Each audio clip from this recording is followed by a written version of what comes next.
Ngibingelele kuwe mlaleli, ngiyathemba ukuthi uyaphila-ke. Mina ngizokucela kuwe-ke laphana-ke ukuthi-ke mengabe usamusha-ke kulo-ke leli khasi-ke leli-ke wenze okulungile-ke laphana-ke ungixhase-ke ucindezele-ke ibhathini subscribe nje, akubizi imali, kumahhala nje, awukhiphi nesenti-ke elimnyama-ke leli-ke khona uzokwazi ukuthi-ke uqhubeke uthole nezinye iy'ndaba-ke ezintsha-ke nje ngizolokhu ngikufakela zona-ke kulo-ke leli khasi-ke leli-ke ukuze singaphukisi lezi ndaba ongenza njengamanje ukuthi-ke ucindezele-ke ibhathini subscribe njengamanje-ke.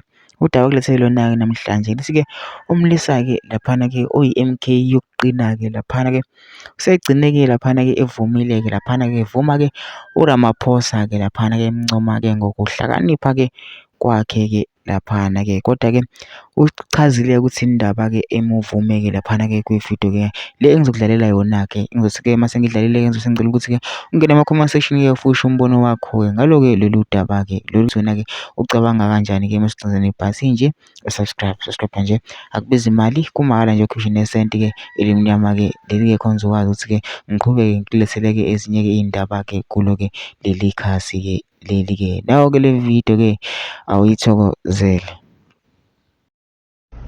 Cha bafethu, umuntu phela uyanconywa nobuhlakani bakhe abusebenzisayo noma ngakuthiwa ukuleli yaqembu ongahambisani nalo. Cha ngithi nje namhlanje hayi angimncome ubaba uRamaphosa ngapha top 6 yekhona ANC ngapha.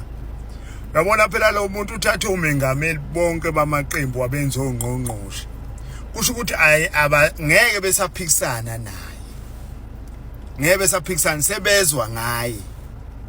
Okushiwo amaqembu abo ngeke usenzeka noma kuthiwa afisa ukuthini, sebezwa ngaye ngoba waphikisana naye okuthinta iqembu lakho konke kuzophucwa amandla.